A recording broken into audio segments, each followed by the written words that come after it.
A pleasant and delightful day, ma'am. I am Angel Colala Pelayo from Group 5 and we will going to report about the concepts of good evil in Epicureanist and Hedonist philosophies. Ano nga ba yung Hedonist philosophies? Yung Hedonist philosophies ay isa siyang doktrinang moralidad na nakasentro sa isang kasiyahan. Bilang pangunahing layunin niya ay ang buhay ng isang tao. Yung unang pangunahing konsepto ng hedonismo ay nagmula siya sa salitang Griego para sa kaligayahan at nakabatay siya sa ideya ng sensual na kasiyahan. Ikinakatwiran nito ang kaligayahan ng layunin ng buhay ng tao at dapat iwasan ang sakit. Yung para sa isang hedonista, ang kasiyahan ay nakukuha mula sa masarap na pagkain. Ay hindi naiiba sa kasiyahang nakukuha mula sa paghahanap ng karunungan o paghahabol ng kaalaman. Ayon pa sa hedonismo, mas marami at mas matinding kasiyahan ang nararanasan, mas magiging masaya ang isang tao. Merong moral na katangian ito. Pinaninindigan ng hedonista na ang karamihan sa mga moral na katangian ay dapat matutunan at isagawa para sa kanila. Ang kasiyahan ay natural at may malakas na hilig, hindi na kailangan pang utusan ang sarili. Kumbaga, meron na siyang pagkukusa. Na mayroon ding moral na katangian nito. Pinaninindigan ng mga hedonista na ang karamihan sa mga moral na katangian ay dapat matutunan at isagawa para sa kanila. Yung kasiyahan ay natural at may malakas na hilig. Kaya yun nga, yung hindi na siya kailangan pang sabihan na gawin yung isang bagay. Kusa na niya itong gagawin. Meron na siyang pagkukusa. At meron din itong layunin. Ang layunin nito ay pinakamahalagang bagay para sa isang hedonista ay malaman at subukang makamit ang pinakamataas na dami ng kasiyahan at iwasan yung mga bagay na nakakasakit sa isang tao.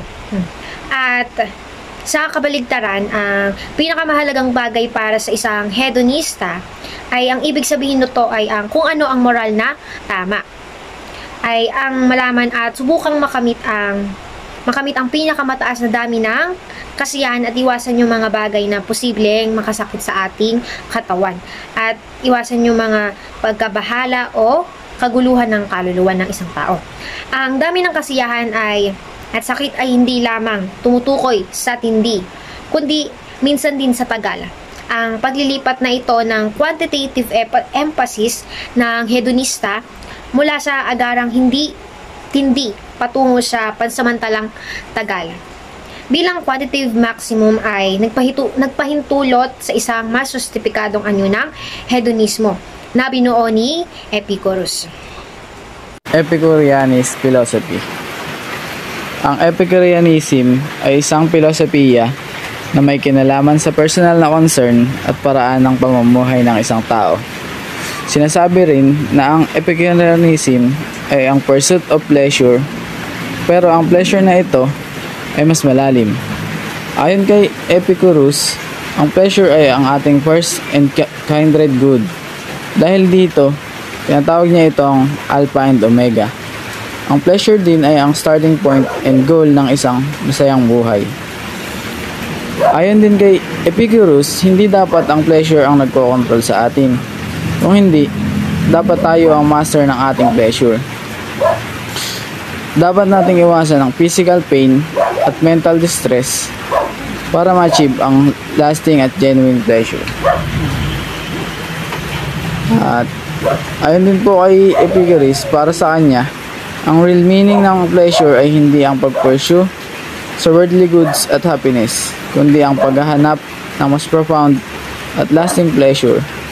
Ibig sabihin, ang intellectual pleasure, which is achieved through philosophy, ay ang pinakamagandang pleasure.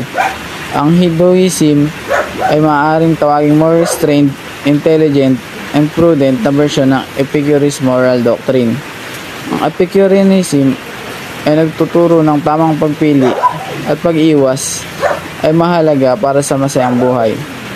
Ang isang Epicurean ay dapat maging master ng kanyang sariling pleasure sa halip na maging bulag na alipin ng intensity at glamour ng agarang sensory pleasure. Yan lang po. Thank you. Will report about Charles Sanders Peirce. He was an American philosopher, scientist, and logician who lived from 1839 to 1914. He was often called the father of pragmatism, a philosophy that says the meaning of an idea depends on its practical effects in real life. Peirce also developed the theory of sign of semiotics, where he explained how people understand meaning through icons, things that look like what they represent, indices, things that have a direct connection, and symbols, things that get meaning through rules or agreement. Aside from philosophy, he worked in logic, mathematics, and science.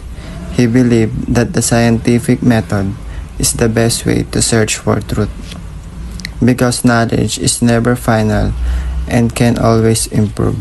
Even if he was not famous during his lifetime, his ideas later influenced great thinkers like William James and John Dewey. And today, his work is still used in. Good day everyone. Today I will report about William James. So William James, born in 1842 to 1910, was an American philosopher and psychologist. It refers to as the father of American psychology. James is a leading thinker of the late 19th and early 20th century. He was instrumental of developing the philosophical school of pragmatism and was the pioneer in the study of functionalism in psychology. James was studied in Harvard University, and James is the smartest person in the world. James is a philosophical approach that emphasizes the practiced consequences of beliefs and actions. James believed in the power of conscious choice and encouraged the individual to actively shape in their own lives. He explored topics such as the nature of truth and the importance of personal growth and the role of subjective experience in shaping our understanding of the world.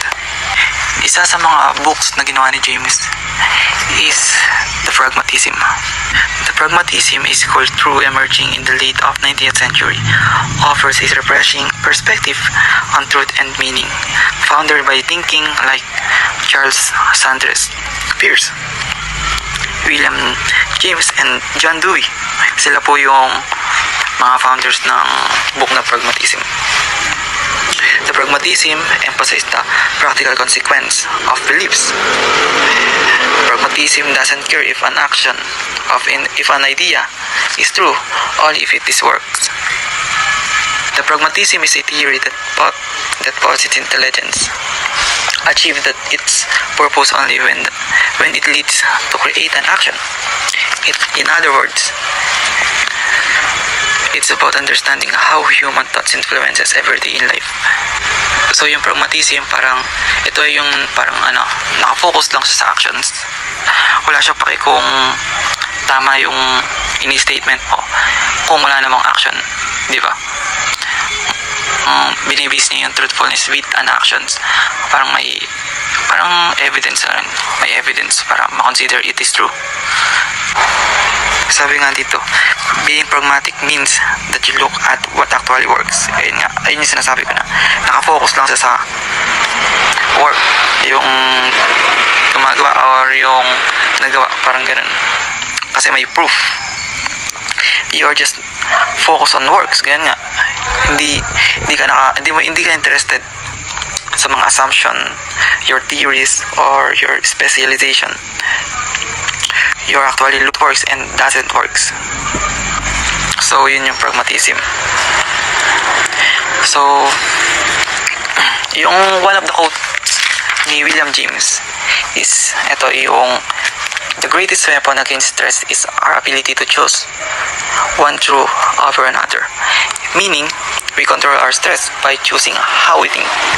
Ibis na mag-focus tayo sa negative na bagay, negative thoughts, ba't hindi lang tayo mag-focus sa mga positive or yung mga nagpapakalma sa atin, di ba?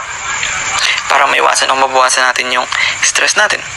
Di ba? Remember that our mindset is determines our response to challenges. Nakadepende pa rin sa mindset natin yan. Ayun lang yung kay James.